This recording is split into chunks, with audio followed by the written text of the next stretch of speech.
She said, "He stayed over because he was too drunk to drive. Don't be insecure." I replied, "I trust you." Then I opened my laptop and showed her the security camera footage.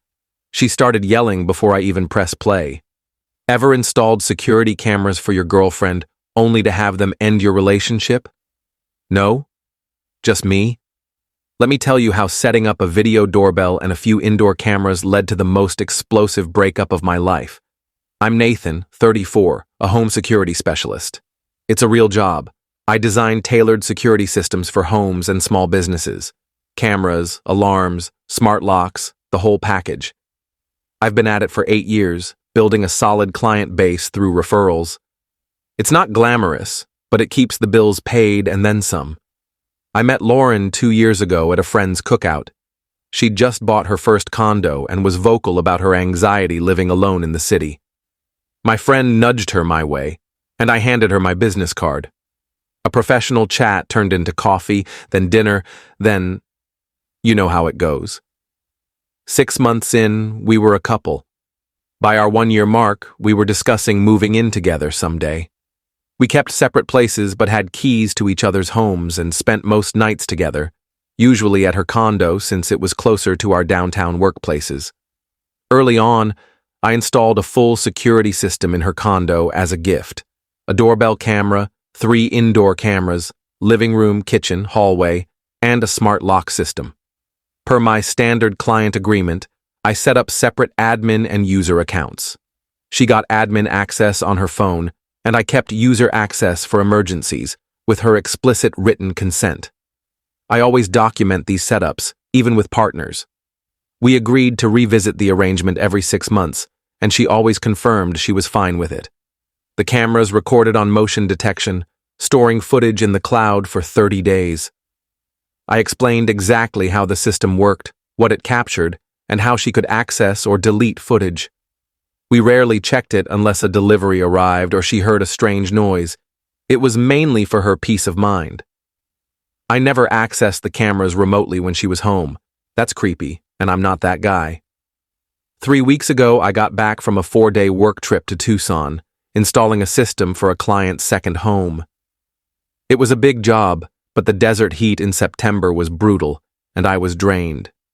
My flight was set to land at 1:30 a.m., but we arrived early at midnight due to tailwinds.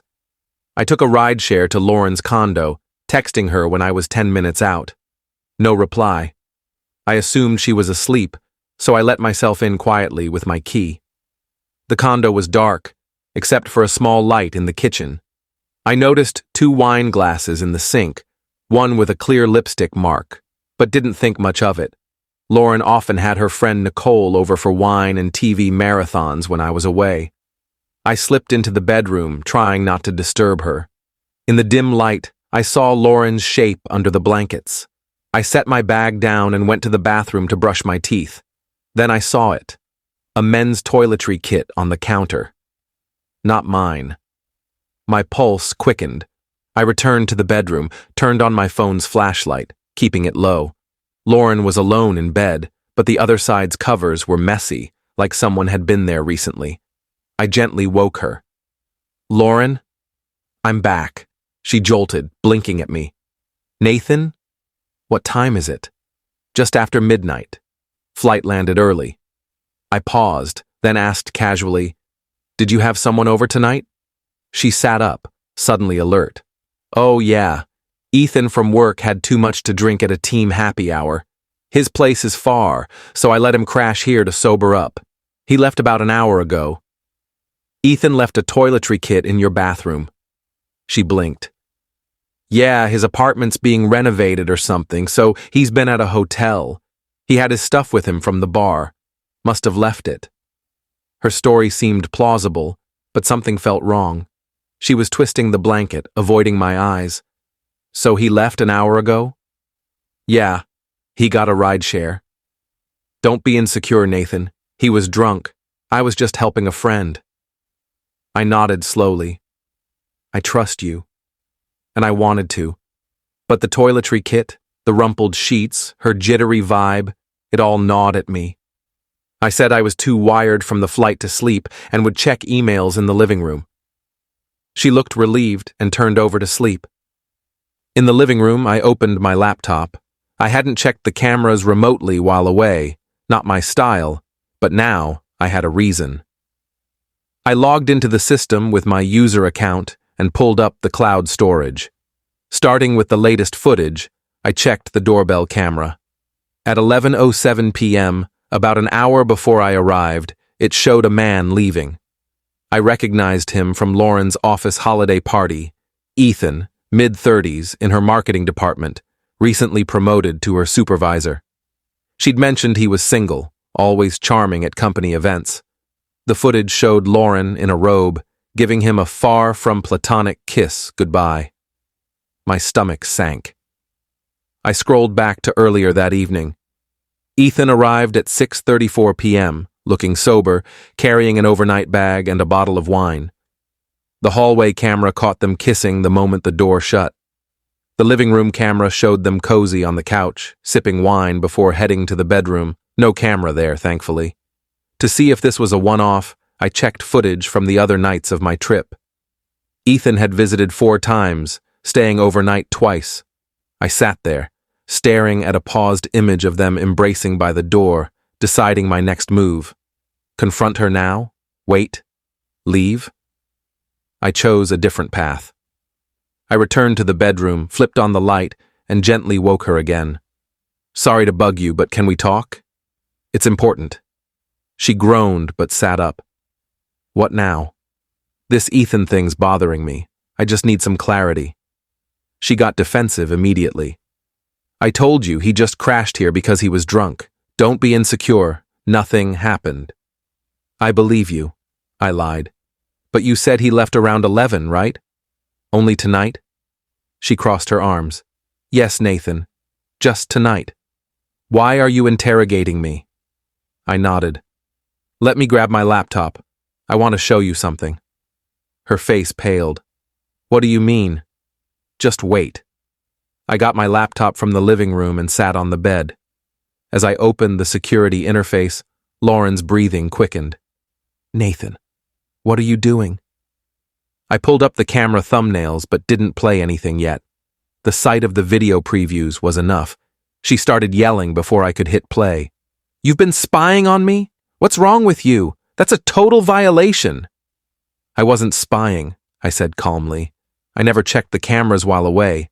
I only looked tonight because something felt off when I got here. These cameras are for security, not surveillance. She jumped out of bed, pacing in her pajamas. You're right, they're for security. And they did their job. They showed me my girlfriend's been cheating with her coworker. I wasn't. I turned the laptop, displaying a clear image of her and Ethan kissing by the door, time-stamped 6:37 p.m. that evening. He was drunk at 6:30? Early happy hour.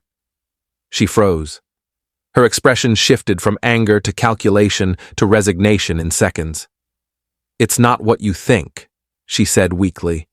It looks like you've been with Ethan while I was gone and lied about it when I got home. The argument that followed was brutal. She claimed I was too focused on work, never emotionally present. I countered that cheating wasn't a solution to relationship issues. She said Ethan got her in ways I didn't. I said I understood plenty now. By 2 a.m., I'd packed my things from her place and called a rideshare to my apartment. Before leaving, I revoked my access to her security system, not out of spite, but professionalism. I didn't want accusations of post-breakup spying. The next day, she flooded my phone with angry and apologetic texts. I replied once, asking her to ship any of my remaining items, then blocked her. The workplace fallout was unexpected. Lauren and I had mutual friends, including my friend Chris, who worked at her company. 3 days post-breakup, Chris called, "You need to hear this." Lauren was telling co-workers I'd installed hidden cameras to monitor her, portraying me as a controlling creep. The rumor was spreading, and since my business depends on trust and referrals, it could hurt. I consulted a lawyer who confirmed I'd done nothing wrong. The cameras were installed with consent in common areas, fully disclosed. She advised getting ahead of the narrative to protect my business. So I did something unusual. I created a private cloud folder with select screenshots, not intimate, just showing Lauren's awareness of the cameras and Ethan's visits, and shared it with Chris and 2 other trusted friends in professional circles. I don't want to shame Lauren, I told them. I just need to protect my reputation. If anyone asks, confirm the system was installed with her consent. Within a week, the rumors at her workplace shifted. I heard Ethan was moved to another department after an HR talk about office relationships. Lauren stopped trashing me publicly.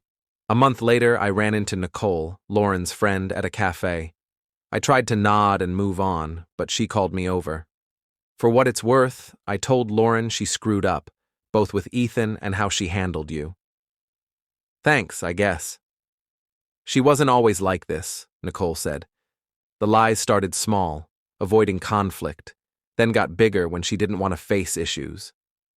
I shrugged. Not my concern anymore. No, it's not, she agreed. But not everyone bought her story about you. As I left, Nicole offered, some unsolicited advice? Sure. Keep security system access separate next time, she said with a grin. And maybe don't date clients. I chuckled. Already updated both policies. 6 months on, my business is thriving. The potential reputational hit never took hold, thankfully. I'm dating casually, taking it slow, and I've revised my client contracts to clarify privacy and access rules. The irony isn't lost on me. The security system I installed to protect Lauren protected me instead, from staying with someone who could lie so easily. Sometimes, security isn't just about keeping threats out. It's about exposing who people are when they think no one's watching. I now limit client system access to installation, then transfer full control. It's better for everyone. I'm in the business of security, but the real lesson is guarding trust. Once it's broken, no camera can fix it.